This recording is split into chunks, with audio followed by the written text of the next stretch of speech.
Welcome to my channel. Tonight, we revisit one of the most haunting and unforgettable events in aviation history, a routine flight that turned into an airborne nightmare. This is the story of the flight that froze at 30,000 feet, the moment when a pilot's last words changed everything. It began like any ordinary day, passengers boarding with sleepy smiles, parents guiding children down narrow aisles, and a calm voice from the cockpit assuring everyone of a smooth journey through clear skies. The engines roared to life, the plane lifted effortlessly into the cold blue, and for the first 30 minutes, nothing seemed unusual. But at cruising altitude, as the world below disappeared into clouds, a sudden frost began to form where it never should have, along the wings, the sensors, and deep within the heart of the aircraft itself. The first officer noticed it first, a strange vibration through the yoke, subtle but growing. The captain, a veteran with 2 decades of experience, frowned at the instruments. Temperatures were dropping fast, far faster than the systems could explain. Inside the cabin, the passengers felt the chill creep through the vents, a faint shimmer of mist dancing in the air. The crew tried to stay calm, serving drinks with practiced smiles, but behind those smiles was a silent fear. The de-icing systems were active, yet the ice was spreading like a living thing. Over the radio, the control tower's voice broke through the static, asking if everything was all right. The captain replied firmly, "We're monitoring a situation, stand by." His voice was steady, but the words carried a weight that only trained ears could catch. Minutes later, turbulence hit without warning. The entire fuselage groaned as if frozen metal itself was shuddering in pain. The captain called for altitude change, hoping to escape the freezing air pocket, but the engines began to struggle. Power readings dropped sharply on the right side. The first officer adjusted the throttle, and the sound of the engines wavered, a hollow hum replaced by uneven sputters. Passengers clutched their seats as the lights flickered. One woman began to pray, her words trembling into the cold air. The flight attendants moved through the aisles, voices soft but urgent, as they secured anything that might turn deadly in the chaos. In the cockpit, alarms screamed. The captain barked commands: anti-ice full, crossfeed open, switch to manual. But it was no use. The frost had seeped into the sensors, confusing the aircraft's brain.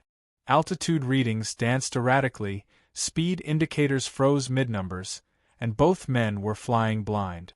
They tried to contact air traffic control again, but static filled the frequency. The plane was alone, drifting in a corridor of freezing air that stretched for miles. The captain made a decision: descend to warmer layers, manually. The yoke felt heavy, sluggish. The aircraft fought them, its frame groaning in protest. The passengers could feel it too, the slow, unnatural drop, the creaking that no one wanted to hear. Somewhere in the back, a child began to cry. As they fell through clouds, the freezing intensified. Ice built along the windows, spider-webbing across the glass until outside became a ghostly blur. The first officer's hands were trembling, not from fear but from the cold. He looked at the captain, who met his gaze with grim determination. "We're not dying today," he said, voice low and certain. But fate had other plans. The right engine flamed out, coughing smoke that vanished into the blizzard.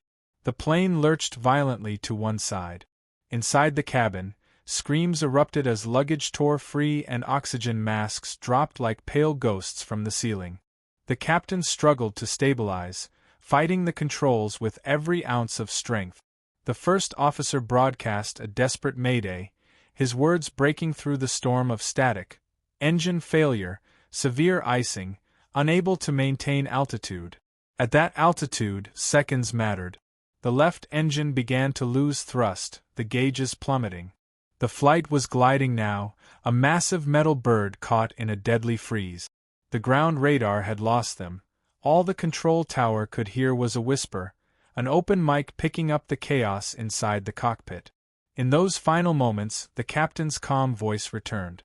"If anyone hears this," he said softly, "tell my family I tried." Then he turned to his first officer, eyes steady, and spoke words that would echo forever in aviation training halls. "Don't fear the fall, just fly her as far as she'll go." They guided the crippled aircraft toward a narrow valley, hoping to glide it down before the final stall. The passengers held hands, strangers bound by fate. A young woman pressed her forehead against the window, whispering a goodbye to the clouds. The flight attendants braced themselves, their faces pale but composed. The descent was terrifyingly silent except for the whistle of air and the dull crack of frozen wings bending under stress. At 2,000 feet, the ground appeared, a frozen landscape of white and dark shadows. The captain pulled with all his strength, leveling the plane enough to skim a ridge before slamming into the snow. The impact shattered everything, the sound, the light, the world. For a long moment, there was only silence. When rescue teams finally reached the crash site hours later, they found the fuselage half buried in ice. And yet, against every law of physics, survivors were found. Huddled together in the wreckage, they had lived through what no one should have. The black box told the rest of the story. The confusion, the courage, the final words that carried more humanity than fear. Investigators would later discover a rare atmospheric condition, a perfect storm of moisture and temperature that overwhelmed the aircraft's systems. But what they couldn't measure was the unbreakable will inside that cockpit. The pilot's last act, steering the doomed plane toward survivable terrain, saved dozens of lives. Today, his final transmission remains etched into aviation history. It's a reminder that even when machines fail and skies turn deadly, human courage still finds a way to guide others home. If you were moved by this story and want to hear more true tales of courage, fate, and survival in the skies, make sure to subscribe to the channel. There's always another story waiting, one that proves how fragile, and yet how unbreakable, the human spirit can be at 30,000 feet. Hours after the crash, night had fallen over the frozen valley. The storm had passed, leaving a glassy silence that stretched for miles, broken only by the soft creak of cooling metal. Inside the fractured fuselage, survivors stirred, dazed, their minds trying to grasp what had happened. The cabin lights were gone, leaving only the faint reflection of the moon on the snow seeping through the cracks. A woman groaned softly, clutching her shoulder. Another whispered for her child. Somewhere in the dark, a phone light flickered on, its weak glow revealing faces pale with shock and eyes wide with disbelief. The flight attendants, though injured, began moving through the wreckage, their training taking over even as fear gnawed at their composure. They called out softly, reassuring passengers who were crying in the dark. The temperature had dropped below freezing, and every breath left a mist in the air. One of them found the emergency beacon still functioning, its red light blinking faintly, a heartbeat in the frozen night. They pressed the distress signal, praying that someone was still listening. But out there, amid mountains buried in snow, rescue would take time, and time was their most dangerous enemy. In the cockpit, what was left of it, the captain lay slumped against the shattered panel, his hands still on the controls. The first officer, bleeding from a cut above his eye, pulled himself free from the wreckage. He called out for the captain, his voice breaking as he realized the man who had saved them would never speak again. Yet the captain's final act, his decision to glide the plane toward the ridge instead of open terrain, had saved dozens of lives. It was a cruel mercy, one life traded for many. The first officer closed his captain's eyes, whispered a quiet thank you, then crawled back toward the passengers, determined to keep them alive until help arrived. The hours dragged on. Inside the wreck, the survivors huddled close to one another, wrapping themselves in torn seat covers, jackets, and anything that could trap warmth. The wind outside howled like a living thing, slipping through every crack, testing their endurance. One of the passengers, an elderly man, began to tell stories, anything to keep spirits from breaking. He spoke of home, of his wife waiting for him, of the promise he made to return. The others listened, not because the words mattered, but because the sound of his voice gave them something to hold on to. Every few minutes, the first officer would check the beacon, his fingers numb, his body shaking, but his will unbroken. Back at the control center, radar screens still showed nothing. The last recorded coordinates were somewhere between mountain ranges impossible to reach by air in this weather. Search teams debated routes, helicopters were grounded, and families gathered in waiting rooms hundreds of miles away, watching the news in helpless silence. In one of those rooms, a little girl clutched her mother's hand, asking if her father's plane would be found. The mother couldn't answer. She just stared at the screen, where the headline read, "Flight missing over icy terrain, contact lost at 30,000 feet." By dawn, the rescue signal finally broke through. A weak, distorted ping echoed across a satellite frequency, and the search teams locked onto it. Within hours, rescue choppers were in the air, fighting bitter winds to reach the site.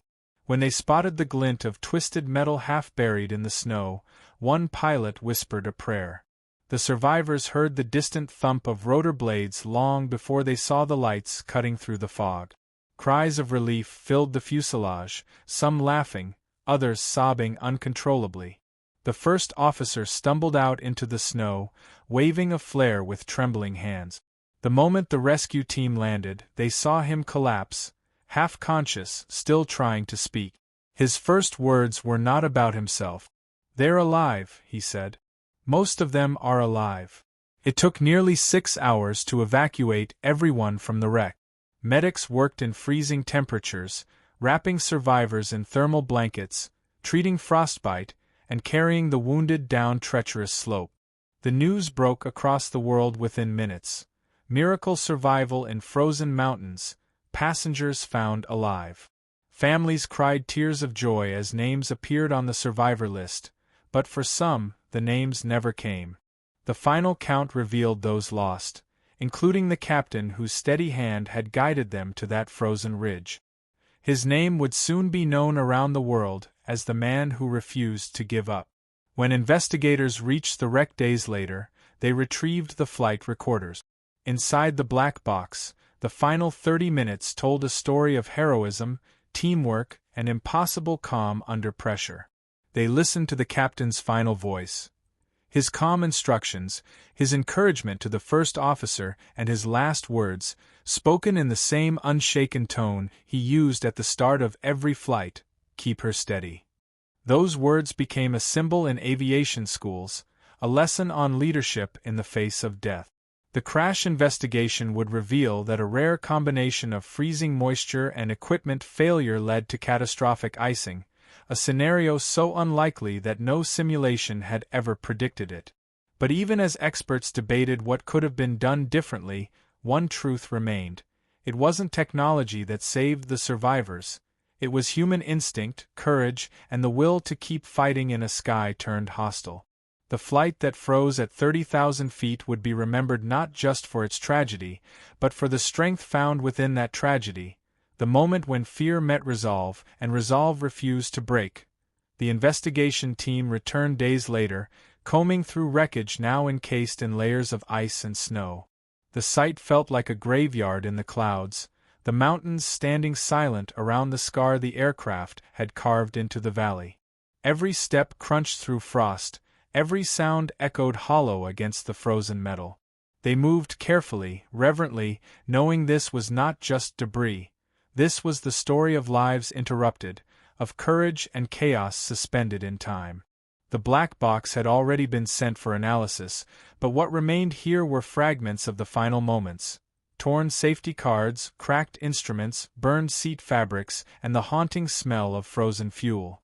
Reporters stood far from the site, their voices low, their cameras capturing the shattered fuselage that still bore the airline's colors like a ghost of its former self. One of the investigators, a veteran of dozens of air disasters, said quietly, "This one feels different." The others nodded. They all had read the transcripts. The captain's calm, the first officer's frantic improvisation, the haunting last words. It wasn't just a crash. It was a battle against physics, nature, and fate. In a nearby hangar, engineers worked tirelessly to recreate the flight in simulators. The data showed impossible readings. Temperature drops that defied known atmospheric patterns, instrument failures cascading in seconds. Every expert who reviewed it asked the same question: how did they stay airborne for as long as they did? The answer was simple and human: the captain refused to let go. He overrode automation, fought the controls manually, and forced the aircraft to respond until the very last second. Without that defiance, the plane would have disintegrated miles higher in the sky. Back in the hospital, survivors slowly began to speak. Their stories painted a picture far more terrifying than any report could capture. One woman described hearing the engines scream as ice shattered from the wings. Another remembered the captain's voice, steady, commanding, telling everyone to brace, promising they would make it. A young man recalled holding the hand of a stranger beside him, both praying in silence as the plane descended through the white void. 4 hours after the crash, many believed they were dead until the faint red glow of the emergency beacon reminded them they were still alive. The first officer was hailed as a hero, though he never saw it that way. In every interview, he spoke only of the captain. He never gave up, he said. Even when everything stopped working, he kept flying. He told me to trust my instincts, and that saved us. His words spread across newsrooms and flight academies, quoted in headlines and lectures. But when the cameras turned off, his face carried the weight of survivors' guilt. He replayed the final seconds every night, the way the captain's hand tightened on the controls, the look in his eyes, and the silence after impact. Families gathered for memorials, holding candles under a sky that once carried their loved ones. The airline promised reforms: new icing protocols, upgraded sensors, enhanced training, but for the families, no promise could replace the voices they'd lost. Among the mourners was the captain's wife, standing quietly near a wreath shaped like wings. Reporters approached her, asking how she felt about her husband being called a hero. She didn't answer at first, just looked toward the horizon where the clouds met the snow. He always said flying was about trust, she whispered. He trusted the sky and he trusted his crew. That's who he was. Weeks later, the final report was released. It confirmed what everyone already knew. The flight entered an extreme icing condition beyond certified limit. The failure cascaded through multiple systems, disabling airspeed indicators, engine intake valves, and wing anti-ice controls. Yet despite total system loss, the crew maintained partial control and executed a controlled glide into uncharted terrain. The final descent angle was so precise that investigators called it a miracle of human instinct. The captain's decisions in those final moments prevented a catastrophic stall and gave everyone a chance to survive. The findings reshaped aviation safety. New protocols for high-altitude icing were drafted, and simulator programs added the frozen descent scenario as a case study. Pilots trained not only in procedure but in the mindset of staying calm when everything fails. In classrooms around the world, they played the final minutes of that cockpit recording, not for shock but for inspiration. Students listened to the captain's steady voice guiding the descent, never once allowing panic to take hold. When the recording ended, instructors often let the silence linger, the weight of those final words filling the room. Over time, the mountain where the plane fell became a place of remembrance. Survivors visited every year, laying flowers on the ice where they once thought their lives would end. The first officer returned too, though he always came alone. Standing in the wind, he would look toward the ridge and whisper, "We made it, Captain." The world moved on, as it always does, but the story of that flight lived on in hearts and history books alike. It wasn't just an air disaster, it was a testament to courage, the will to fight, and the fragile thread between life and death at 30,000 feet. The fourth part of this story unfolds as the haunting aftermath ripples far beyond the frozen mountains, reaching into the hearts of millions who followed the tragedy from the warmth of their homes. Weeks after the rescue, the investigation turned from the physical wreckage to the invisible chain of moments that led to disaster. Inside a dimly lit conference room at the National Transport Board, experts, engineers, and psychologists gathered around the playback equipment.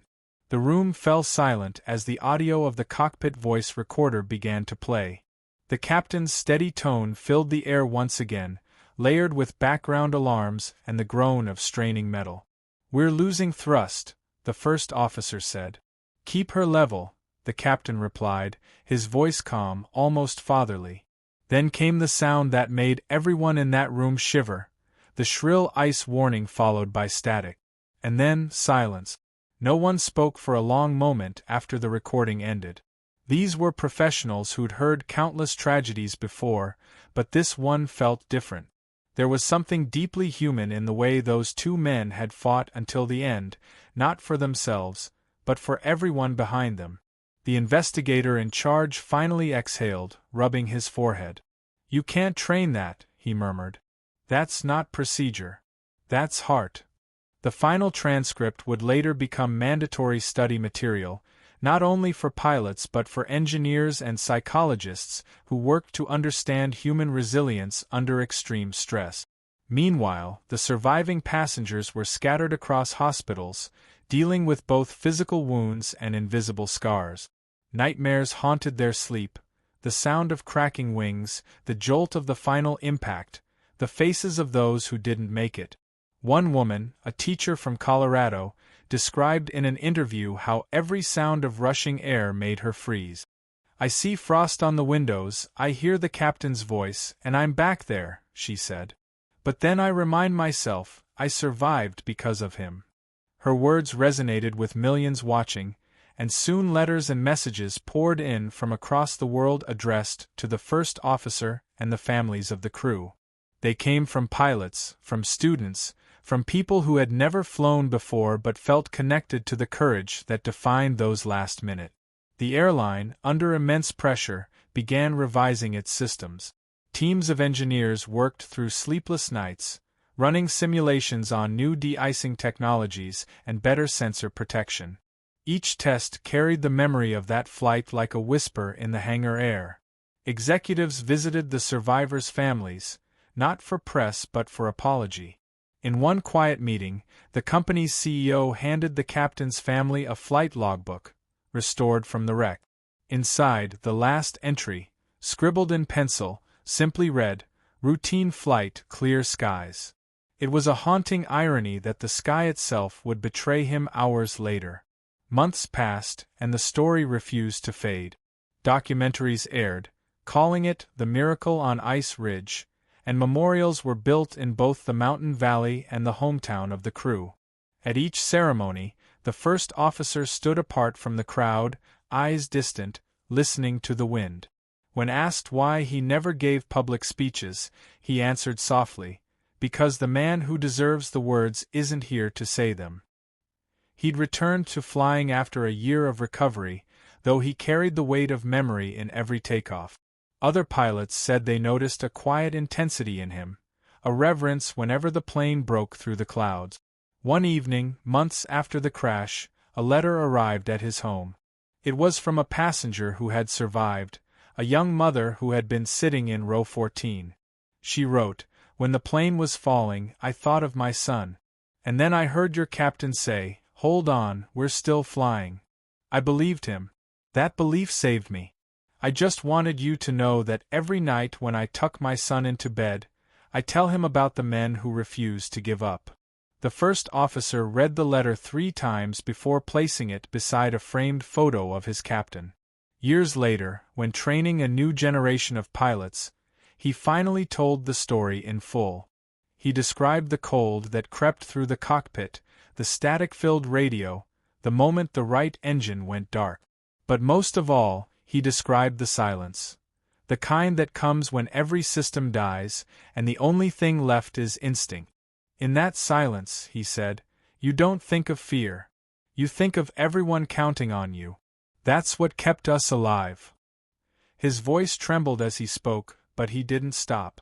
The young cadets listening were motionless, absorbing every word. One of them later said that it wasn't the story of a crash they heard that day.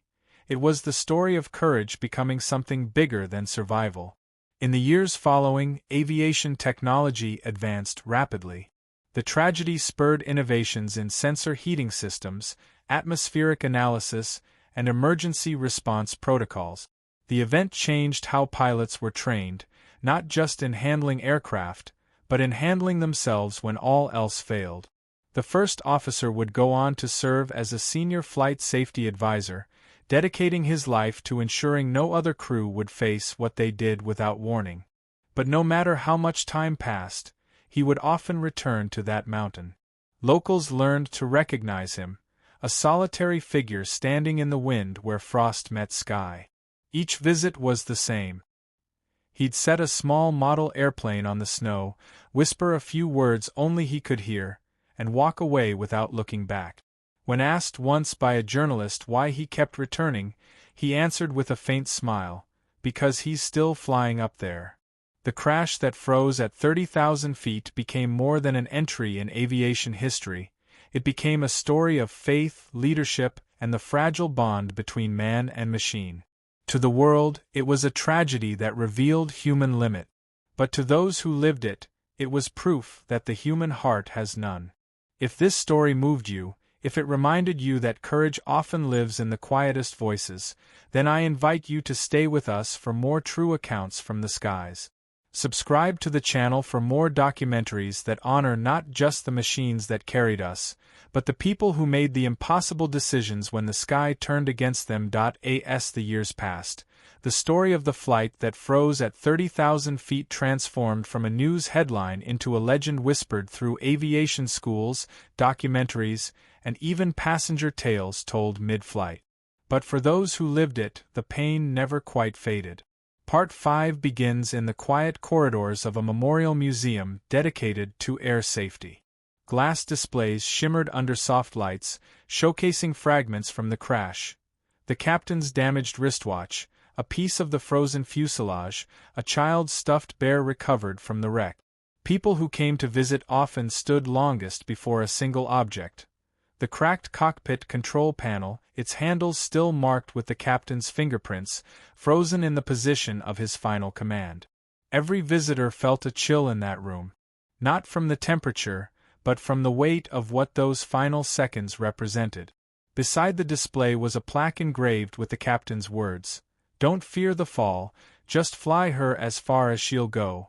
Pilots from around the world made a quiet ritual of touching that plaque before their first solo flight. It had become more than a tribute, it was a vow. The first officer, now older and quieter, spent his life working behind the scenes, consulting for aviation safety board. Though the world hailed him as a hero, he never sought the spotlight. His hair had turned gray, but his eyes carried the same haunted steadiness that saw him through that storm.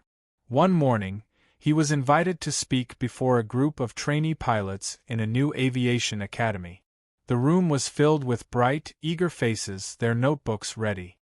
He stood at the podium for a long moment, looking at them in silence before speaking softly. "Everyone thinks a pilot's greatest enemy is fear," he said. "But it's not. It's silence. The silence when everything stops responding. The instruments, the engines, even your own breath. In that silence you'll either find your courage or lose it forever." He told them about the flight, the frost, the failure, the impossible descent, and the courage that wasn't born from confidence but from responsibility. By the end of his speech, the entire hall was silent. Some students wiped away tears. For many, that talk would become the foundation of their career, a reminder that beyond the procedures and simulations lay the unteachable art of staying human when the sky turns cold. Elsewhere, families of the victims continued to find meaning in remembrance.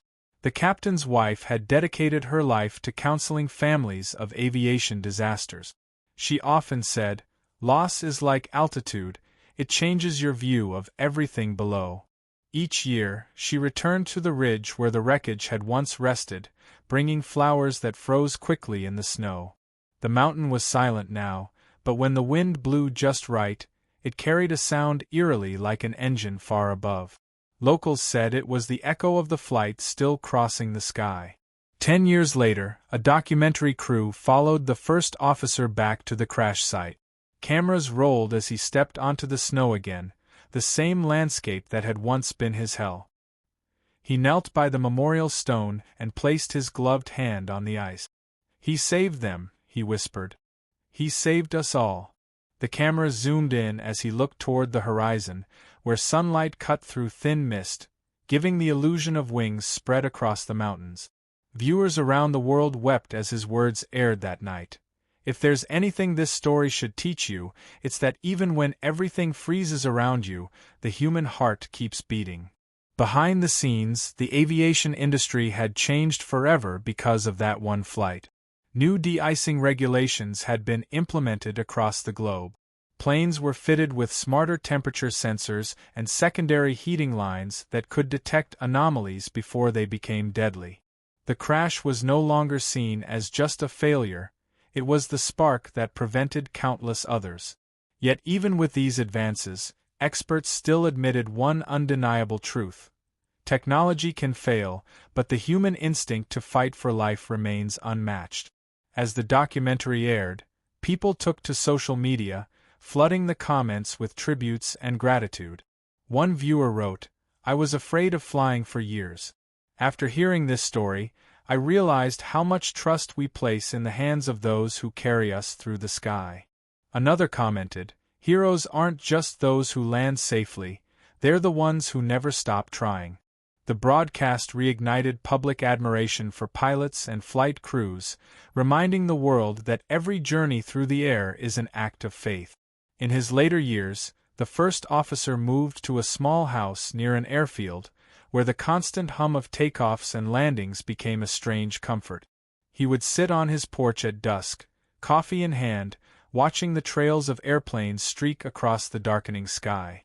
To anyone passing by, he seemed like just another retired pilot, but those who knew his story saw something deeper, a man who had touched the edge of eternity and come back humbled. On the 15th anniversary of the crash, a special ceremony was held. Survivors, their families, and representatives from the airline gathered at the memorial. The first officer, now frail but still dignified, stepped forward one last time. He looked at the crowd, then up toward the sky. "We live in a world built on numbers, altitudes, coordinates, degrees. But up there, when it all fails, what saves you isn't a number, it's the heartbeat of another human being beside you." The crowd stood in silence, some closing their eyes, imagining the frost, the darkness, the impossible calm of that cockpit. Official record of the crash, the timeline, the errors, the impossible decisions, but it was the end of that record that made every heart tighten. Crew demonstrated extraordinary professionalism and humanity in the face of total system failure. When the first officer took the stage, silence blanketed the crowd. His voice was soft, aged, but still carried the authority of experience.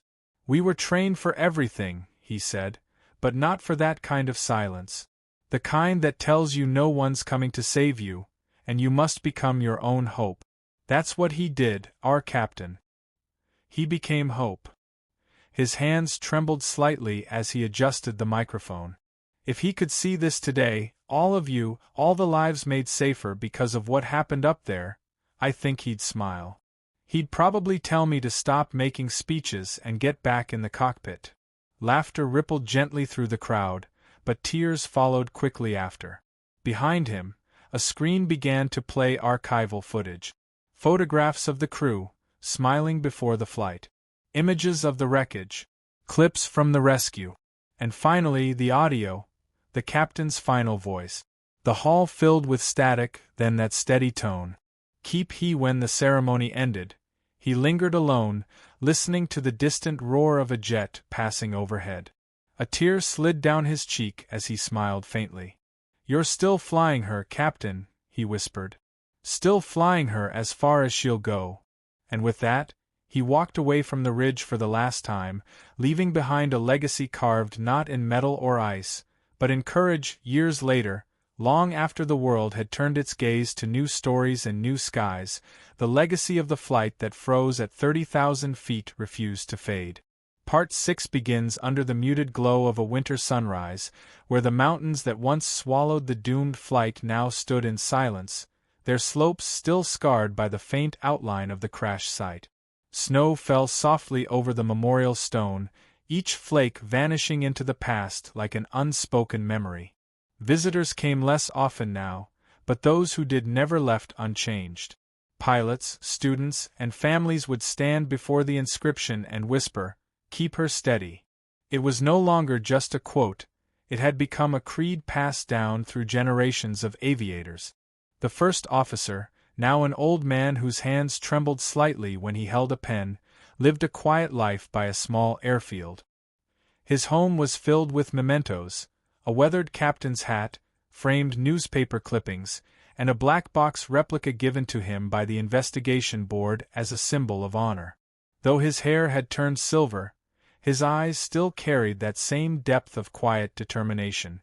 Every morning he would step outside, breathe the crisp air, and look toward the runway as planes lifted into the dawn. He could always tell a good pilot just by the way a plane climbed, the smoothness, the patience, the rhythm. "The sky doesn't forgive arrogance," he once told a reporter, "but it always respects humility."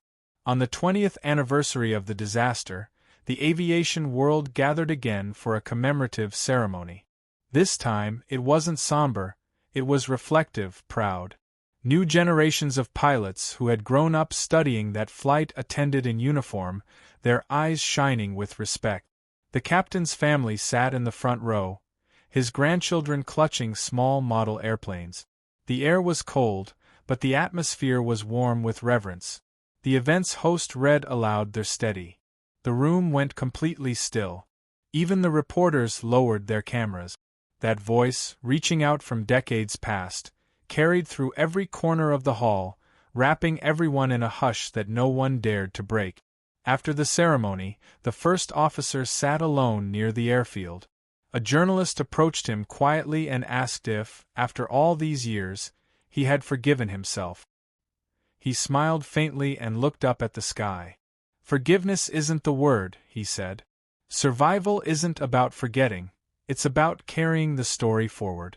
Every pilot who learns from what we went through, that's our redemption." The documentary released that year became one of the most watched aviation films ever made. It didn't sensationalize the tragedy, instead, it celebrated the humanity that glowed through the darkness. It told of a crew that refused to surrender, of passengers who found courage in chaos, and of how one man's calm in his final seconds rippled through the future, saving lives he would never meet.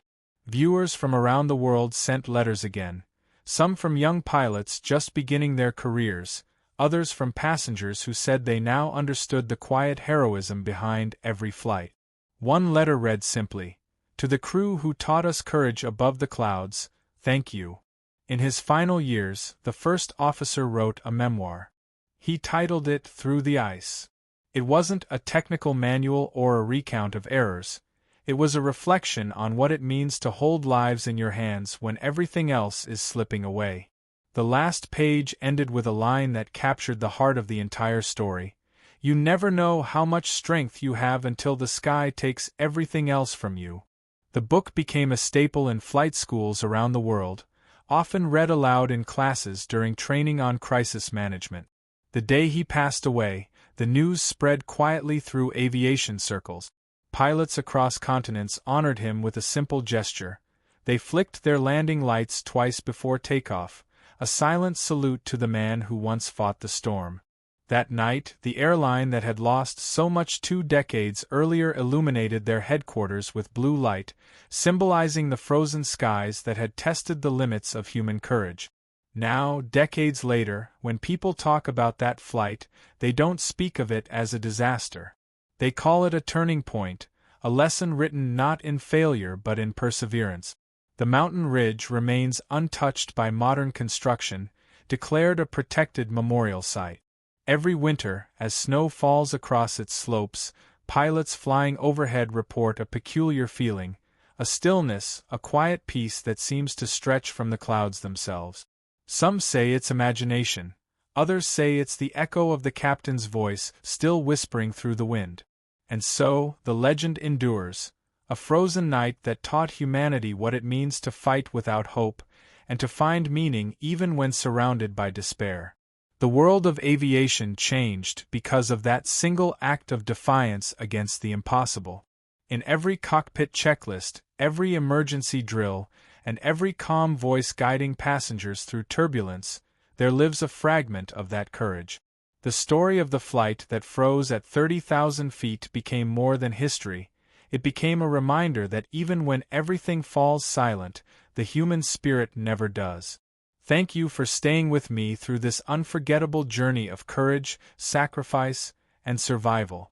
If this story touched you, if it reminded you of the strength hidden within ordinary people when faced with extraordinary moments, I invite you to subscribe to the channel.